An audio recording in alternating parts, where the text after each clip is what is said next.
Boa noite. Eu queria saudar toda a Igreja do Senhor, todos os crentes, o Senhor especialmente na área de Azambuja e Alenquer, com a bendita paz do Senhor. Queria também, nesta noite, tratar um assunto, queria falar o seguinte. Coronavírus. Surpresa? Ou talvez não. Eu gostaria de ler um texto bíblico que se encontra em São Mateus, capítulo 24, versículo 3 a 8. Diz assim a palavra do Senhor. E estando assentado no Monte das Oliveiras, chegaram-se a ele, a Jesus, os seus discípulos em particular, dizendo: Diz-nos, quando serão estas coisas e que sinal haverá da tua vinda e do fim do mundo? E Jesus respondendo disse-lhes: Acautelai-vos, que ninguém vos engane, porque muitos virão em meu nome, dizendo: Eu sou Cristo, e enganarão a muitos. E ouvireis de guerras, de rumores de guerras. Olhai, não vos assusteis, porque é mistério que tudo isto aconteça. Mas ainda não é o fim, porquanto se levantará nação contra nação, e reino contra reino, e haverá fomes, e pestes, e terremotos, em vários lugares. Mas todas estas coisas são o princípio das dores.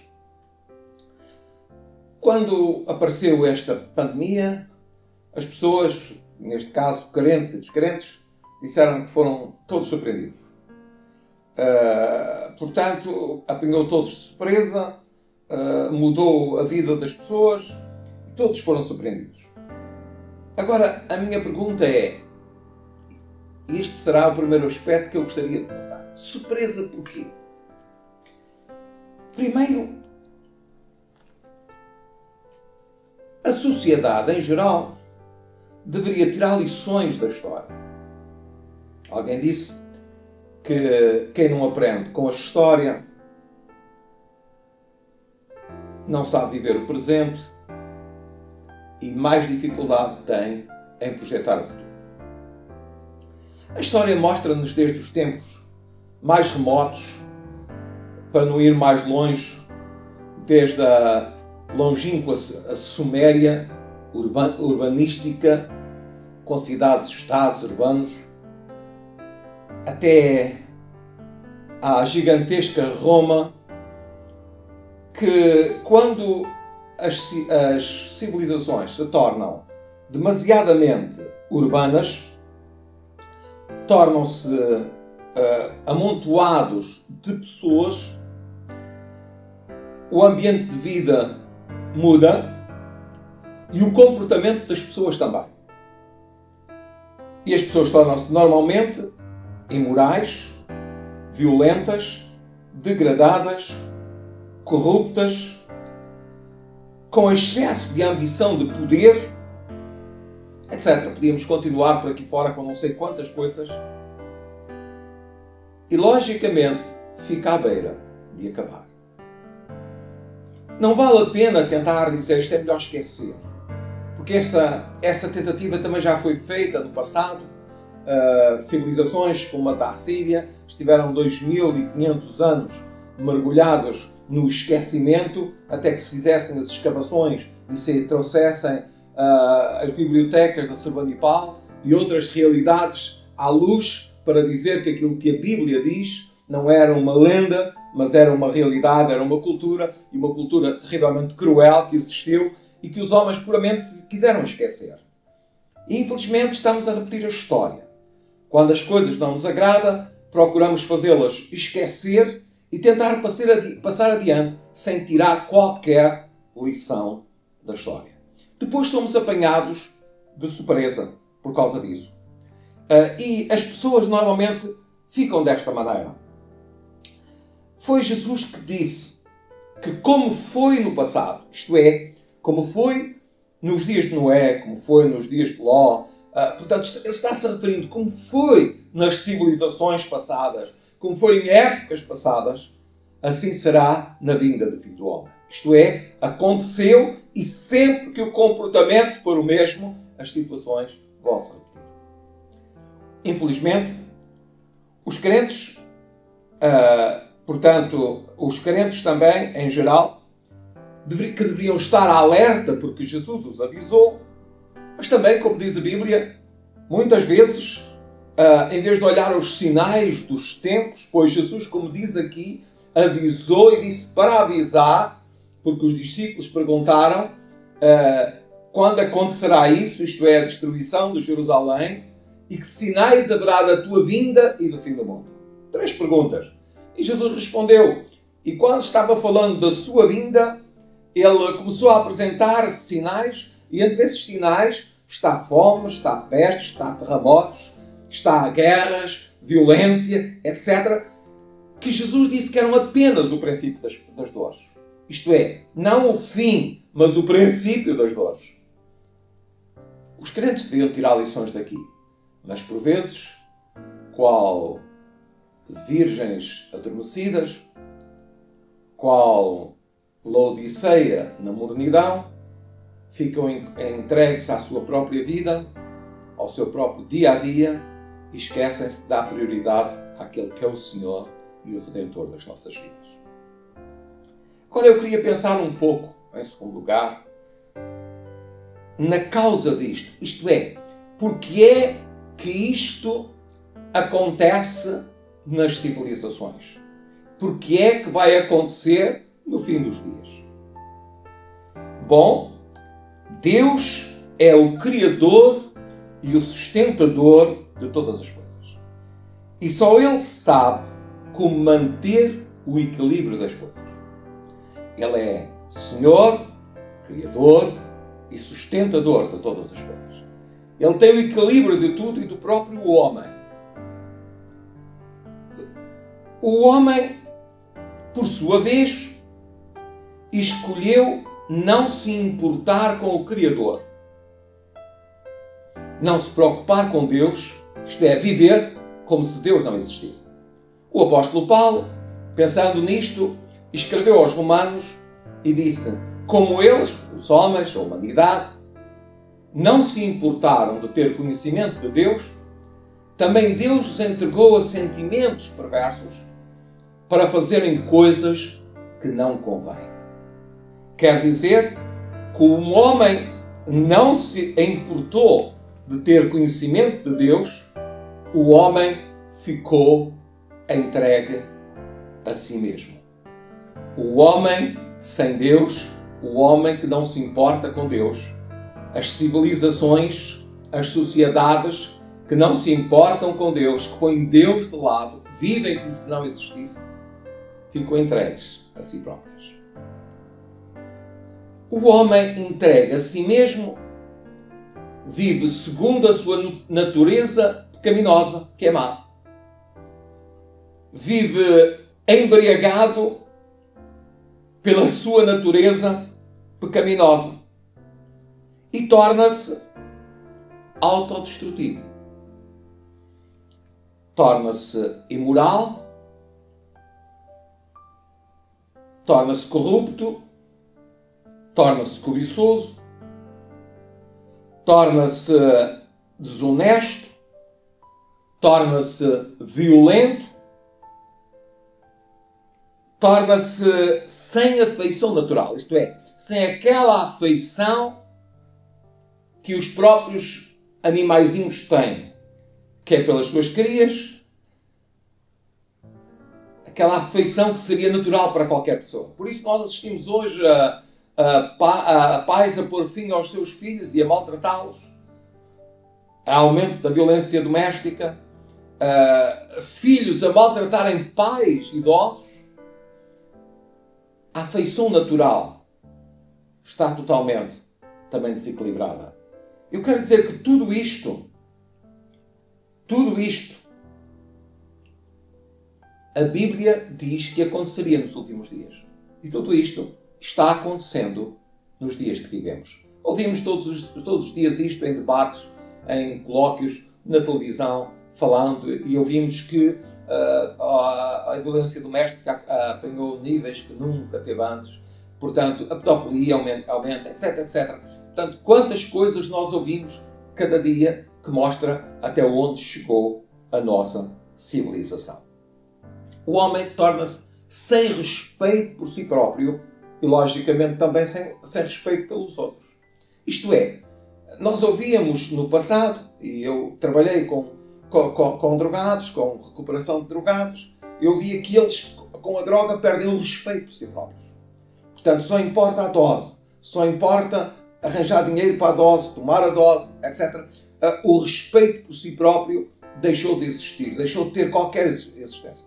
E também o ser humano, quando é embriagado, drogado pela influência do pecado, entrega a si próprio, perde o respeito por si próprio e pelos outros.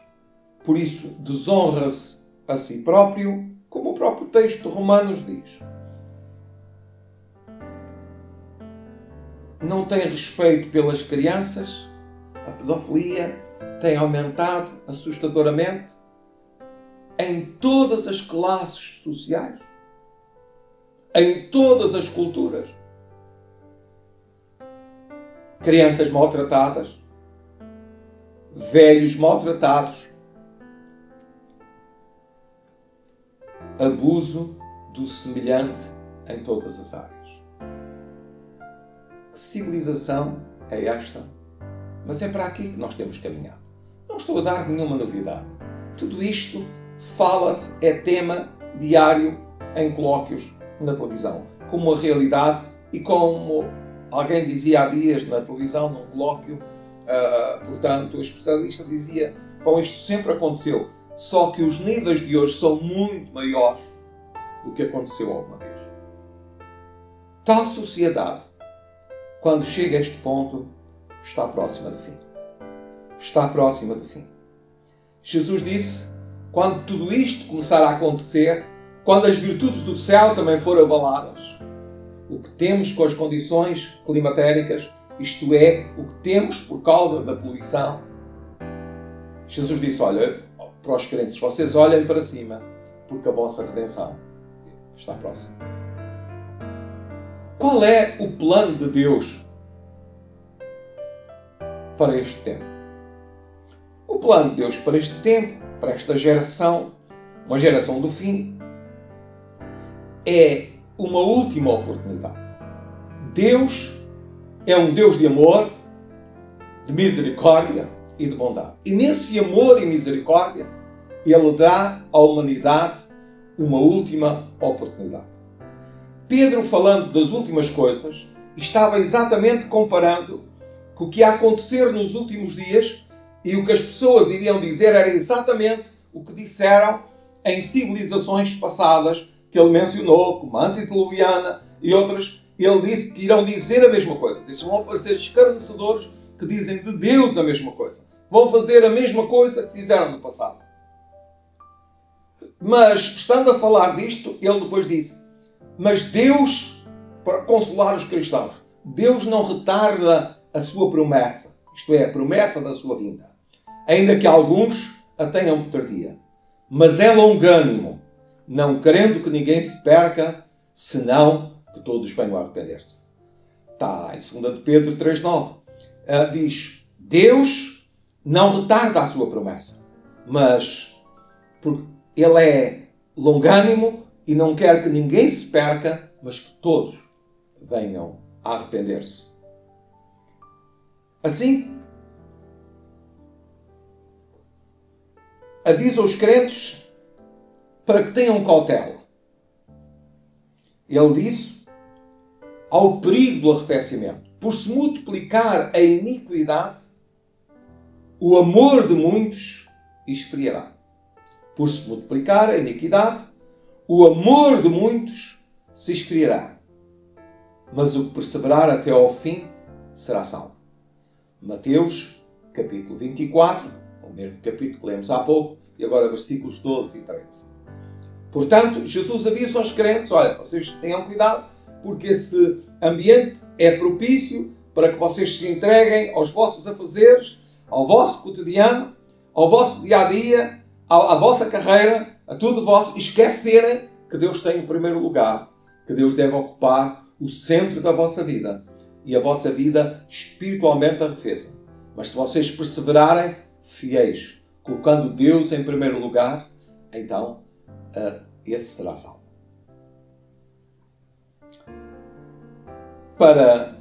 Por outro lado, o Senhor quer que os cristãos autênticos sejam testemunhas dele. Isto é, a palavra que Jesus disse aos seus discípulos, que está em São Marcos, capítulo 16, verso 15, depois da ressurreição: ide por todo o mundo e pregai o Evangelho a toda a criatura. Quem crer e for batizado será salvo, mas quem não crer será condenado. Aqui em São Mateus 24, 14, Jesus diz: este Evangelho do Reino será pregado em testemunho em todo lugar, a todas as gentes, em todo o mundo e a todas as gentes. Esta é exatamente uma e outra mensagem, a mesma. Isto é, a mensagem de pregar o Evangelho por todo o mundo, para os cristãos, é para todo o tempo, até ao dia em que Jesus voltar. Nos últimos tempos, Jesus quer dar uma última oportunidade, chegando com o Evangelho a todo lugar do mundo e a todo o tipo de pessoas. Isto é, a todas as classes sociais. Ricos, pobres, sábios, ignorantes, todas as raças, todas as cores, todos os aspectos, todas as pessoas, todas as culturas. Deus quer chegar com o Evangelho a todas as pessoas, com a boa nova de salvação. Por que é que Deus faz isto? Primeiro, já disse, porque Ele é amoroso e quer dar uma última oportunidade. E Deus quer que o homem tome a sua última decisão. Este Evangelho é pregado tanto para salvação como para condenação. Preguei o Evangelho a toda a criatura. Quem crer e for batizado será salvo. Quem não crer será condenado. Quem não crer será condenado. Então tem duas coisas. Aceita, é salvo, é transformado, é mudado, torna-se um filho de Deus. Rejeita, está sujeito à condenação divina, ao juízo de Deus. Ou seja, Deus não deixa passar ninguém de lado, dá oportunidade a todos, como fez também noutras épocas, noutras sociedades, inclusivamente à grande Nínive, capital da Assíria, de que falei há pouco. Deus deu uma oportunidade através de Jonas, que eles aceitaram, mas logo voltaram para trás e continuaram na mesma coisa. Deus dá uma oportunidade a todas as pessoas, antes que o seu juízo venha sobre este mundo. Eu queria concluir o que eu disse com o seguinte: ninguém devia estar surpreendido, e agora nem crentes nem descrentes, com o que está a acontecer e com muitas outras coisas que acontecerão, possivelmente piores. Porque quer a história, quer a Bíblia, nos mostra que esta é a realidade. As mesmas coisas produzem os mesmos resultados. Nós temos que tirar, agora como seres humanos, lições da história do passado. Como cristãos, temos que ouvir o que diz a palavra de Deus. E a palavra de Deus diz como foi, será nos últimos dias. Para os cristãos, eu devo dizer, é hora de servirmos ao Senhor, de levando o Evangelho a todas as pessoas, sendo luz do mundo e sal da terra, de maneira que todas as pessoas tenham a oportunidade que Deus quer dar a cada um. Para os amigos, eu tenho uma palavra a dizer. Quando nós verificamos e analisamos onde é que estamos, aonde é que chegamos, em que ponto é que nós estamos, como é que está a nossa sociedade, só há uma maneira: é arrepiar caminho. Isto é, ver que seguimos um caminho errado, voltar para trás, tomar o caminho certo. E é isto que a Bíblia chama arrependimento. É arrepender-se dos teus pecados, deixar de andar desenfreadamente segundo os teus pensamentos, segundo as tuas opiniões, segundo os teus sentimentos, segundo a sua vida pecaminosa, e volte-se para Deus e siga o rumo que Deus tem para a sua vida. Entregue-lhe o seu coração, entregue-lhe a sua alma. Ele perdoará os seus pecados, transformará a sua vida e fará de si uma pessoa nova. E não somente você será perdoado, terá paz com Deus, terá paz consigo próprio, terá paz com os outros. Passará a respeitar a Deus, passará a respeitar-se a si próprio, passará a respeitar os outros. Passará a amar a Deus, passará a amar-se a si próprio, passará a amar os outros. Será uma pessoa diferente, como tem esperança para a eternidade. Não somente fica livre da condenação, está para vir sobre o mundo e sobre as pessoas que continuam recusando Deus na sua vida, a intervenção de Deus na sua vida, na sua sociedade, mas tem a possibilidade de estar com Deus para sempre. A Bíblia diz que quem crê nele não é condenado. Porque Deus amou o mundo de tal maneira que deu o seu Filho unigênito para que todo aquele que nele crê não pereça, mas tenha a vida eterna. Esta é a vontade de Deus. Você não pereça, não se perca, mas tenha a vida eterna. Deus o abençoe.